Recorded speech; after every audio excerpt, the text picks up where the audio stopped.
Dangers await, my friend, it read. Nights of terrors untold and unknown. Join us this coming moon, and together we shall see what lies beneath. I was bemused at first. Someone who went by the name of the Dominus Noctis had placed this reply on a thread I had made on a particular paranormal website. A thread in which I described a night I had spent at a somewhat famous haunted house in the north of England. A night that had been, strangely, one of the most unrewarding evenings I'd ever spent in an alleged haunted property. And worse still, my companions from my local paranormal research group had that night for some reason been dull, to say the least. They weren't normally so downbeat a crowd, but it was as if the whole enterprise had a grey cloak pulled over it, and dawn and escape was actually a lot like a release from a musty and slightly strangling prison. My thread described this joyless tedium, and I mused there if in fact this mansion in question was even haunted at all, or whether it was just a means of selling ghost tours and sleepovers to gullible people like me, I guess. So I couldn't at first work out quite what this Dominus Noctis was saying with his reply. Was he selling, I mused? Did he run some pay-per-view ghost tours of his own, complete with an overly annoying narcissistic character, with which he might add even more joy to unrewarding hours I might spend with him in some equally empty shell of a ruin? So, accordingly, to his post, I simply replied, "And your point is?" How I wish I had never replied, but I did, and I opened the door to him. He almost immediately replied to say that his name was Charles Burroughs, and that he ran a small and very exclusive group that had visited the same premises I was complaining about not a month previously, and his group had experienced the entire opposite of what I had. I didn't really believe him. I still had this down as a sales pitch, and I was fully expecting him to hit me next with this month's special offers at haunted tours. Whatever. But he didn't. As I sent my reply, asking precisely what he'd seen that could lead to such a bold claim, he at the same moment sent a link to a video with the caption, "Watch this." I was intrigued, and a little rashly followed the link to a private video of what was absolutely the very same property. It was dark and not exactly HD, but I could see a group of people wearing hooded robes, all stood in what I recalled was the dining room of that mansion. But on their visit, it appeared to be somewhat different. The long table that should have been there had been removed to one side of the room, so that those present could form a circle. Candles and censers adorned the room, and as the chanting of those present rose, something appeared in the midst of them. At first I thought it was a shadow, maybe even a CGI, but then this face appeared before the camera. I say face, but it was more like a smeared visage of bared teeth, and eyes like pools of darkness. It whispered something. I couldn't tell, but it sounded, that first time, like it said my name. I shot back from the screen as I mouthed, "What the—" I immediately played it again, but this time it was not the same. Just an unintelligible hissing. At that very moment I heard a crash from my kitchen. It sounded like a pan falling on the floor, a well-timed shock that sent that cold flood of fear running through my veins. But when I went to investigate, there was not one thing out of place, and I was utterly baffled as to what could have made the noise. When I returned, I immediately messaged Burroughs with the words, "Is this a genuine video? If it is, I am utterly amazed." As I waited for his reply, I went to play the video again, but it had by then been made private. "So you like it?" he replied. I told him I did, and that the crazy thing was that I was sure I heard the seeming spirit say my name on the first viewing. He responded to ask me if anything else had happened when I saw it. I told him about the crashing pan sound, and he in turn told me that he wasn't surprised, and that this particular being was very skilled at reaching out beyond the confines of the property it plagued, and that maybe this was a sign.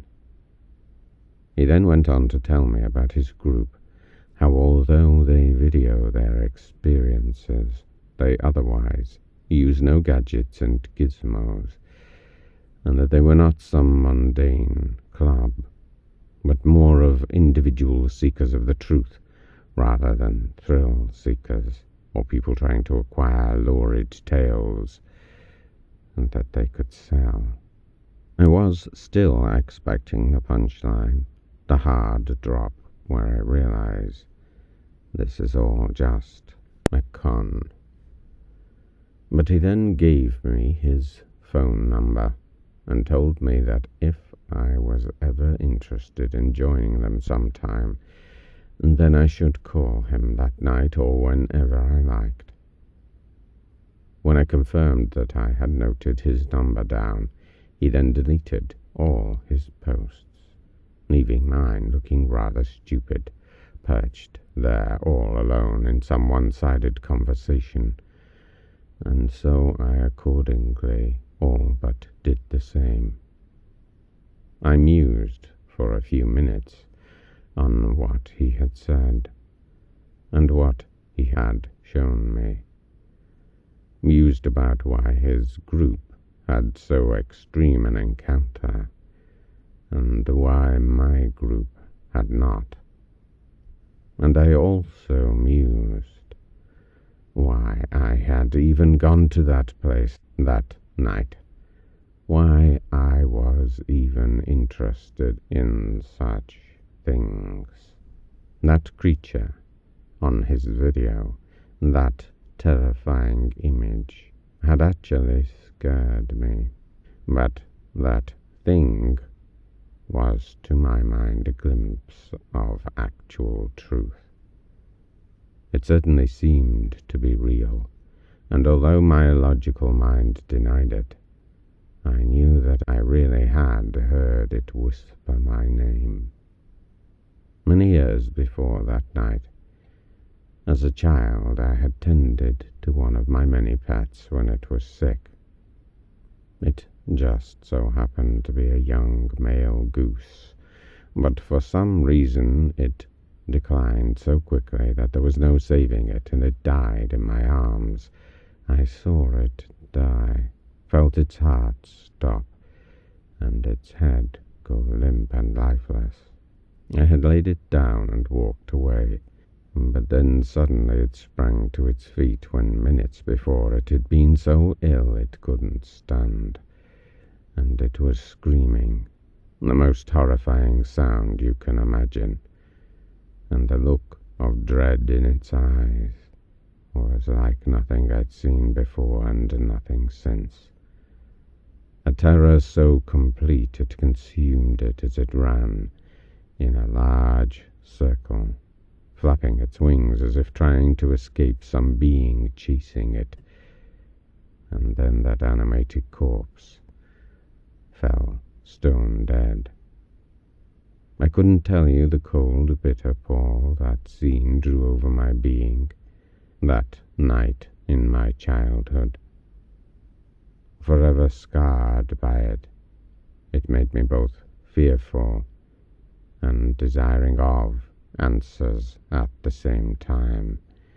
I had seen beyond death, seen the dread terror that lurked there, and I needed to know what that poor, innocent creature had witnessed. Was it but a phantasm of a dying mind, or was it some demon of putrescence and revulsion, some brute murderer that comes for us all? I had to know that there was indeed an afterlife. I had to know what it was, where it was, that we were not just consumed. That is what drew me to my dabblings, to my interest in paranormal research. It is what had sent me to that haunted house. But as I watched that video that belonged to Charles Burroughs, for a second in those void eyes, I saw the same dread. I felt that same cold hand of fear upon me, as I had that night as a child. And I knew that this was what I was really seeking, that here lay answers. I picked up the phone that night and called him.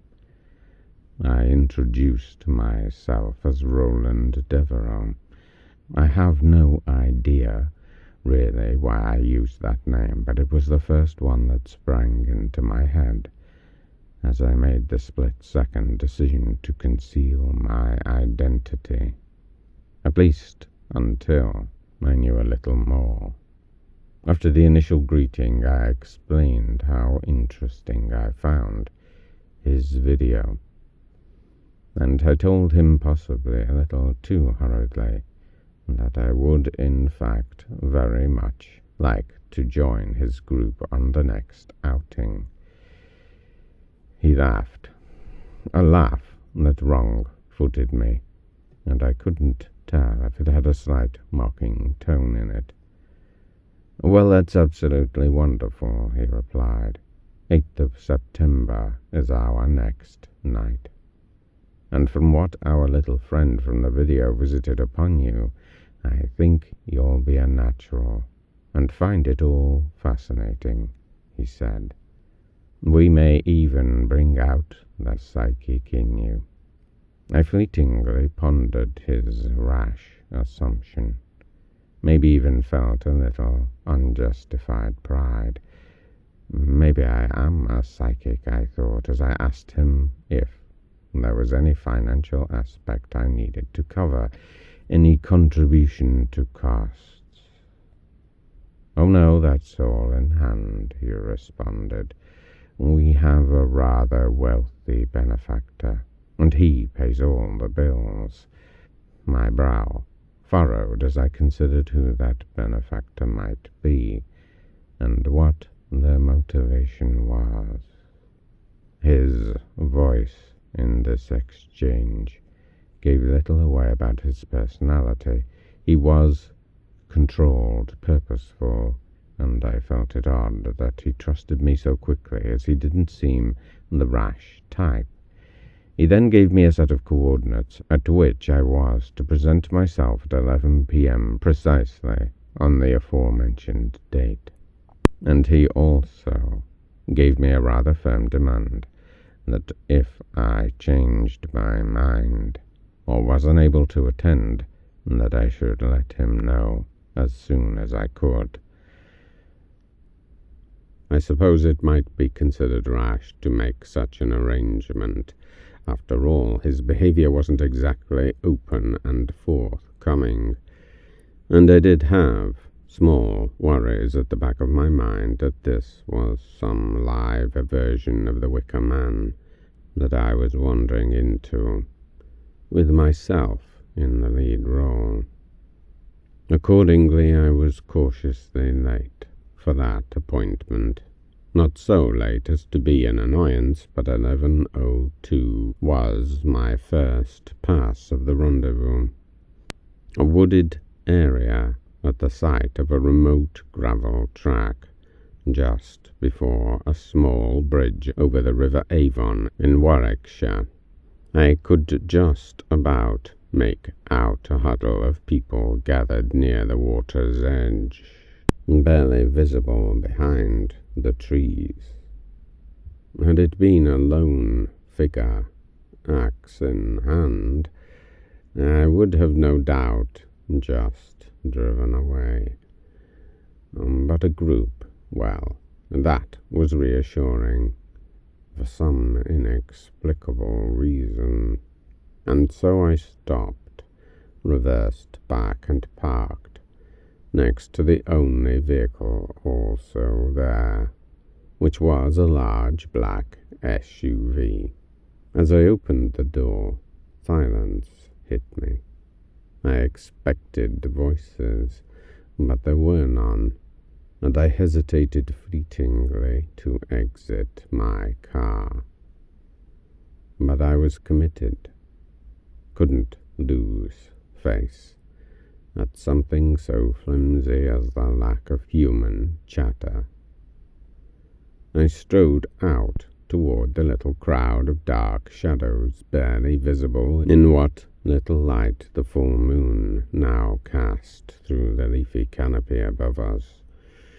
As I neared, I could just discern that they were all wearing dark robes, and they moved to encircle me as I approached.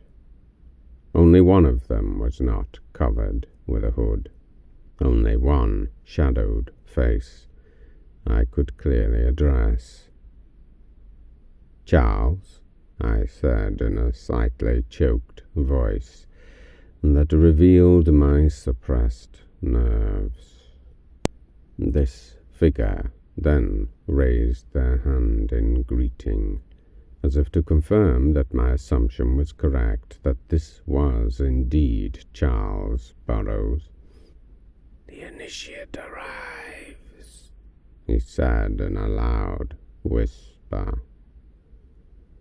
"Do you come this night of your own free will?" he then asked. Yes, I do," I replied, slightly perplexed. "We are 13. We are forever 13. The others then intoned in whispered unison. I was shocked, didn't know what to then say, as it wasn't quite what I'd expected as an initial greeting, but then I also thought how fitting for the intent. No banal pretense, no social conformity. We were there for the occult, after all, for the unseen and the unknown, not for some social gathering, some frivolous club where we wear the fake construct of our socially acceptable face. A moment of silence then enveloped us, as the lightest gust of wind made that silver moonlight ripple through the wood around us, illuminating what little was visible of the faces surrounding me. From what I could see, they were all possessed of fixed intent that spoke of a purpose not yet known to me. These people were not as my previous group, They were something altogether different. Burroughs then offered a bundle of cloth to me. "You'll be needing these, my friend," he said, as I took hold of what I instantly knew was my sinister attire for the night's proceedings. I quickly removed my coat, took it back to my car, and threw on my dark and somewhat musty robes. Then Burroughs motioned me to follow, as 2 oil lanterns were lit, and we formed a weaving line as we walked down a slight embankment to the river's edge, where 2 rowing boats awaited. Soon we were on the water, our lanterns just barely lighting the way as we glided through the thin mist that floated on the surface of that great black serpent river. The silence of my companions only seemed to add to the peculiar otherworldly atmosphere that seemed to almost follow our passage. I so wanted to speak, to fill the air with questions and the chattering habit of conversation, but then at the same time I didn't want answers. I didn't want to know where we were going or why. I wanted the night to know naught and mystery. We must have rowed about 2 miles. I couldn't say exactly how long we were on that river, but I guessed at an hour. I was in Burroughs' boat, and he had the unenviable task of rowing against the current. Eventually we approached what looked to be a large building. Parts of it were illuminated, an occasional window had a light in it, and as we drew closer I could see towers. Our boats kept to the left bank, taking what concealment they could from the overhanging trees. Then the riverbank gave way to a stone wall, at which we stopped, tied off the boats, and clambered up, taking the lanterns with us. I followed as my companions moved landward, up some steps that followed a high wall to the right of us. Then we were at a gatehouse, clearly the gatehouse to some castle, although I didn't exactly know which at that point. Through that suspiciously open gateway we then went. Hugging the shadows, we followed the stone walls and great windows of the seeming Elizabethan building to our right, until we came to an unlocked door. Through that we went, then along a finely furnished wooden-panelled corridor, up some stairs through various doorways into equally ornate passageways, until we eventually came to a large bedroom, the door of which was open as if awaiting our arrival. I mused at that point. Had Burroughs pre-arranged a cloak and dagger charade for theatrical effect, which I did think at that moment was evocative genius, or were we really not meant to be here? And could the evening yet end with flashing lights and a prison cell? Our burning oil lanterns perplexed me, though. How could we have gained permission to bring such things to a place so priceless? A question that gnawed in my mind as we all congregated around a medium-sized ornate table that clearly could well have been placed in anticipation of our arrival.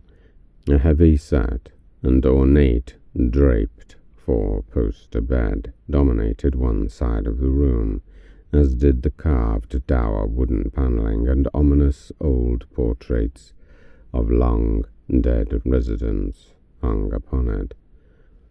One candelabra, fitted with 4 candles, sat at the center of the table. Candles which were duly lit by Burrows as we sat down, and he then motioned with a small wave, and everyone joined hands with the person next to them. For the first time I could take in who exactly my companions were. There was Burrows. I guessed he was mid-30s with greyish skin that only comes from a life spent indoors. He was gaunt, as if he'd taken the concept of skipping meals just a little too far. His hair was greying, swept back and receding, and his eyes were somewhat sunken and overly wrinkled, suggesting a stressed life and many sleepless nights. I tried to take the measure of his character, and my instant reaction was that there was a victim in his eyes, if you know what I mean. But when he caught my observation of his appearance, he immediately put a faint smile onto his face to conceal his nature, and he kept it there. The others were all still partially concealed by the hoods of their robes, but I could see enough to discern that they were indeed an unusual gathering. A portly man with an immaculate waxed moustache and bulging eyes sat to my left. He fidgeted constantly in his chair, as if he couldn't get his ample frame into a comfortable position. Beyond him were sat two women that I could only describe as having the appearance of someone's great-aunt, both slightly overweight, both possessed of fleshy, somewhat sagging features, and they whispered to each other constantly, and glanced at the others with eyes that I can only describe as being possessed of kindness. One bespectacled, one not, both overly fond of very pale face powder by the look of them. What appeared to be two twin sisters sat to their left, who couldn't have been many years past 20, if at all, long dark fringes obscuring their eyes, and they sat rock-still like a pair of porcelain dolls. A square-jawed, stern-looking elderly woman with the countenance of a retired schoolmistress was next. A pair of round glasses perched on the bridge of her nose, over which she gazed like some hungry raptor, seeking out the flaws in the characters around her, mainly mine at that moment. Then came Burrows, sat directly opposite, then a tall, thin gentleman with lopsided features and a slightly hunched appearance that you often find in those who have difficulty in towering over the world around them. To his left sat a middle-aged woman whose ever so slightly greying curly hair framed her somewhat mesmerizing features that seemed to exude an inner strength and focus. Her eyes were blue to the point that they put me in mind of pools of topaz, eyes that spoke of wisdom and innate powers. Then to her left, three women who appeared to be of a similar age, I guessed around 30, all three possessed of similar expressions and the same oval faces.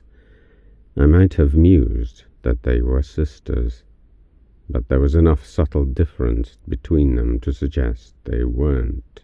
All three had perfect makeup, and oddly they were all wearing identical rings on the middle finger of their left hands. Not one of them married, I noted.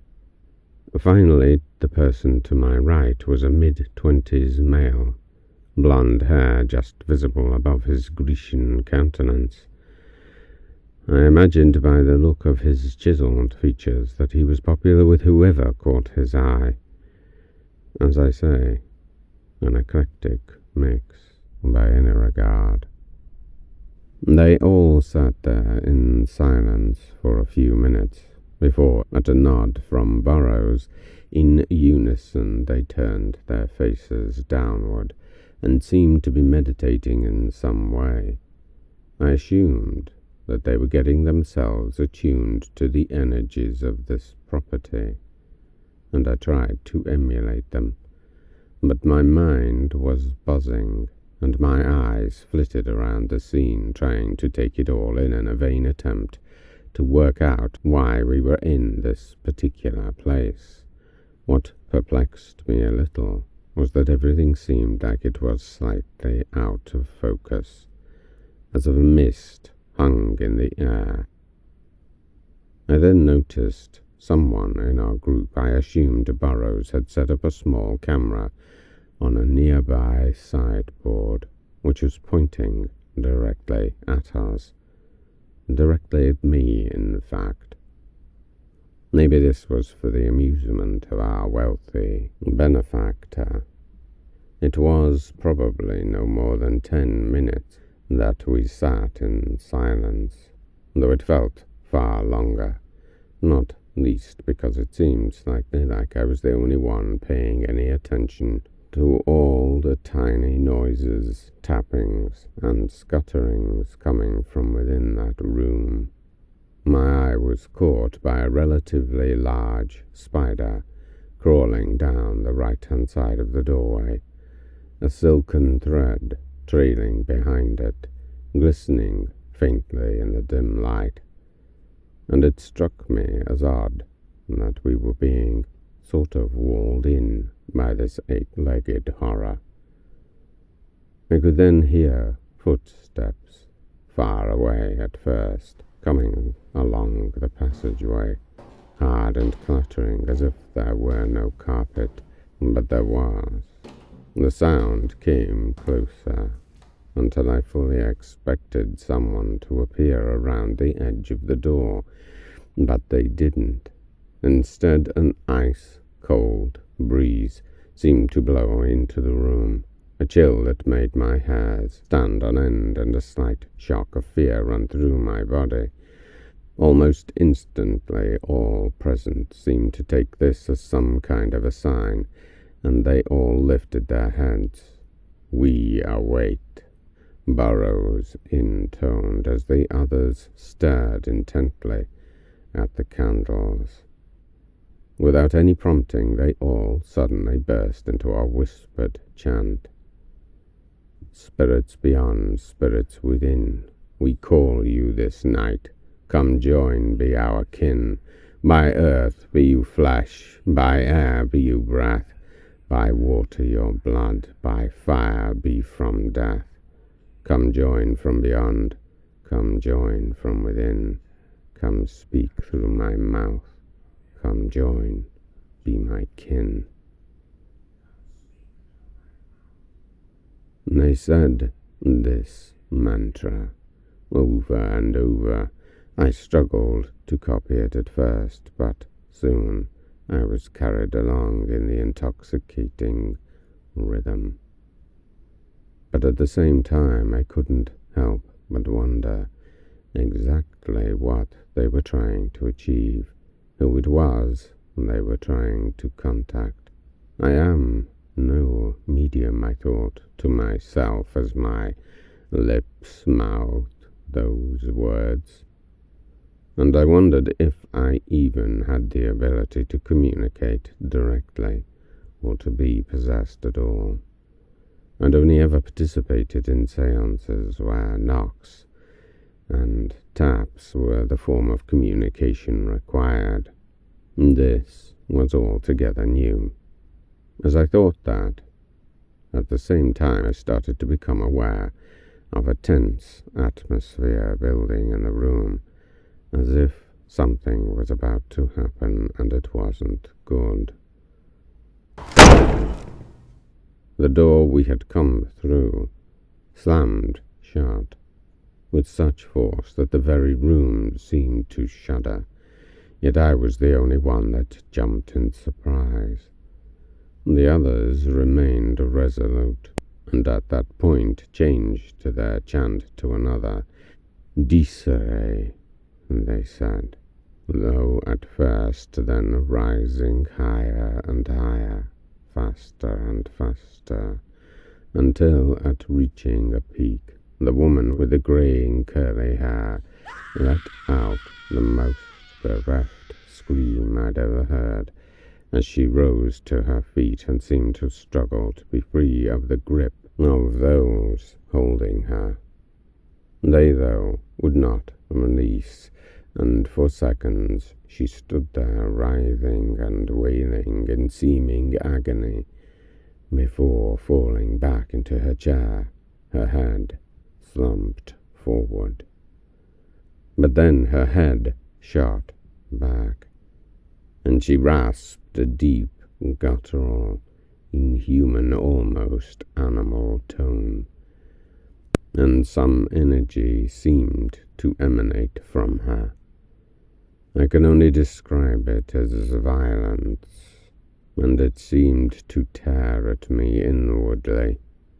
I wanted to release, tried to release my connection to those either side of me, but it was as if some magnetic force held me to them.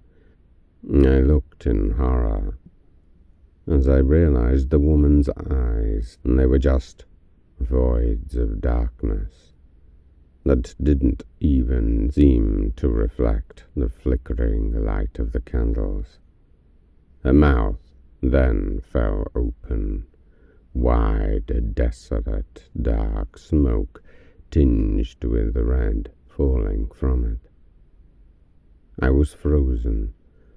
It was so extreme that my mind couldn't believe it, and it was looking for logical explanations. Maybe I was on a game show, it thought, and some goon with a microphone would jump out at any moment.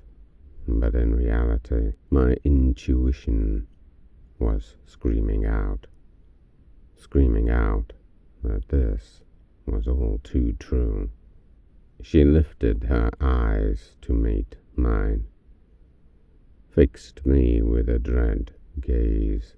She rasped at me, her face contorted with hatred. "Why is he here?" she demanded. I had no idea what to say, or even if I should say anything. Burroughs interjected. "Leave him. You know why we come. Speak. Tell us what we wish to know," he demanded. She turned slowly to Burroughs. "It is not you who commands me," she rattled. "You are nothing." "I am the Dominus Noctis. You will tell us," Burroughs shouted, a shocking authority in his voice. The woman, or should I say the being seemingly within her, withered visibly at his tone, maybe with cause or just to confuse, but either way it then whispered in a strained tone, "By moon and flame, by wood and rain, shall be set, you'll not come again." Burroughs smiled as her breath now rattled almost snake-like, and the filth of it seemed to extend across the table towards me as she laid her gaze upon me once again. "It will be you. Leave while you can, before it's too late," she hissed. A flicker of rage crossed Burroughs' face. "Begone, foul being," he snapped. "By the power of love and light, I thank and banish you this night." "Never at your command, vermin," it replied.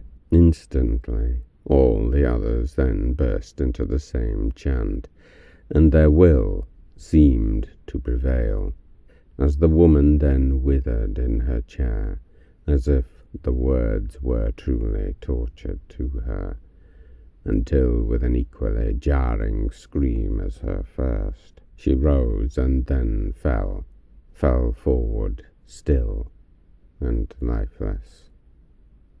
Within seconds, seeming to regain her awareness, as she looked around the group with slight bewilderment on her face, as if she didn't know what had just taken place.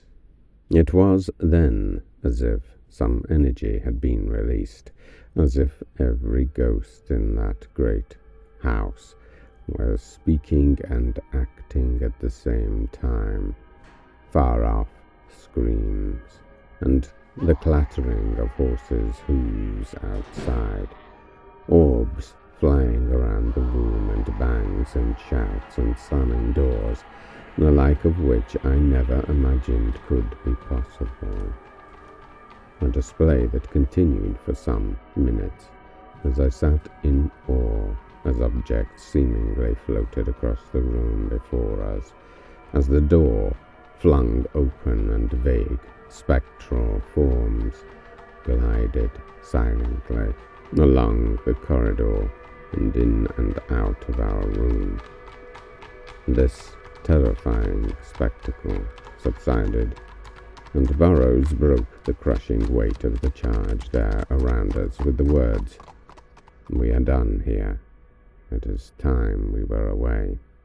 Everyone then stood, and without a word, they began to file out of the room. I rose. Burroughs was still seated, and as I glanced at him, he met my gaze with a broad grin, as if to say that this show had been exactly what he wanted, the perfect demonstration. I gave a barely discernible nod to acknowledge the validity of his obvious pride, and then I turned and followed the others out, retracing our steps through those dark passages that I now knew contained 1,000 secrets and untold spirits in the fabric of their being. Then we were out into the cool night air, through the gatehouse, back down the steps to our boats, all in silence. This time we were going with the flow of the river, and I took my turn at the oars. The woman who had been possessed was sitting opposite from me, and I noticed that she was crying ever so slightly. Yet Burroughs, who sat next to her, offered no comfort. Eventually I couldn't help myself. I just had to ask if she was okay, and though clearly she wasn't. She looked up abruptly and turned to Burroughs. He didn't seem to appreciate my question and told me rather tersely that she just needed to be left alone to deal with the experience in her own way. I took that soft verbal slap down and spent the rest of the journey tight-lipped. The idyllic waterway, though, was not so pleasing a distraction as on our first trip.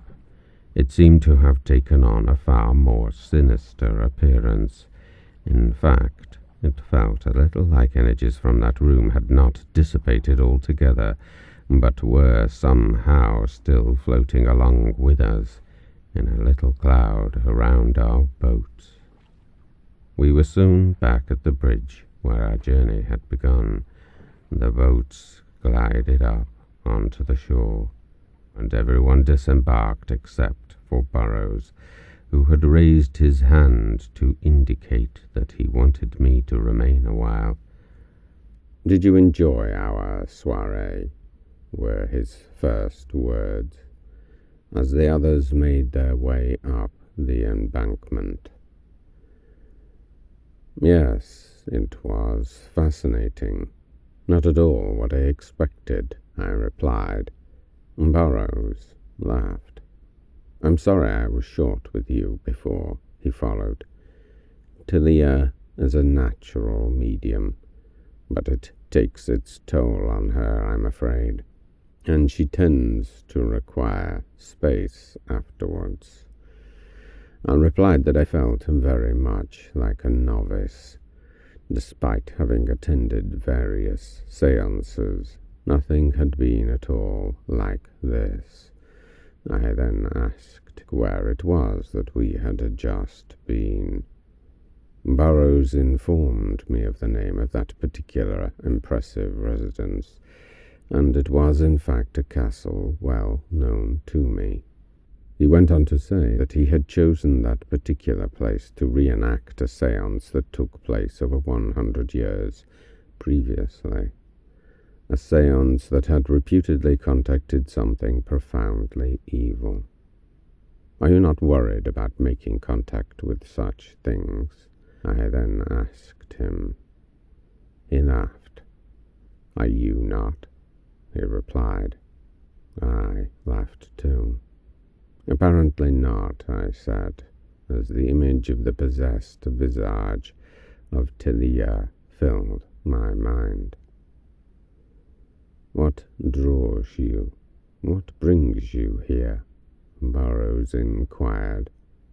I told him about my childhood experience, how it had set me on a path that led me to this place, and that I felt I had seen that there was something beyond, but that I was perplexed and maybe a little terrified of exactly what it was, and that I had to know, if only to have some chance to avoid whatever terrors had gripped that poor creature.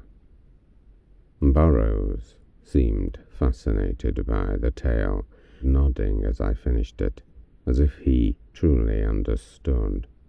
You will be a great member of our little Order of the Shadows, he whispered. We will go again on the next full moon, he said as he slapped my shoulder and rose. I assume you will be joining us, he asked. I confirmed with a single yes. Then I shall be in touch, he replied. And with that he turned, clambered out of the boat, and strode off up the embankment and away. After a few moments of contemplation, I followed, but by the time I returned to my car, he and all the others were gone, and I was alone as the first glimmers of dawn painted a blue hue on the far horizon. I knew that awe-inspiring night had changed me, but at that time I did not know quite how much. I arrived home just after 6 a.m. I'd taken the day off in anticipation of such an outcome, and so was able to go straight to bed to get some much-needed rest. But I couldn't sleep. Despite being exhausted, my mind was swimming with all that I'd witnessed. Every time I closed my eyes, I could see that woman's face, and I could hear her voice rasping at me, see her eyes staring, and fleetingly I wondered what that warning meant. Why would something evil try to aid me? Eventually, sleep did come, and with it the strangest dream I'd ever had. I dreamed of everyone I knew who was dead. Relatives, the few friends that had succumbed, pets, and people who were fleeting acquaintances, plus a couple whose deaths at that point I was unaware of. It was as if I could see them from afar, like looking down a long, dark tunnel, and they were at the end of it, screaming and wailing for me to come to them. The cold and empty cries of the dead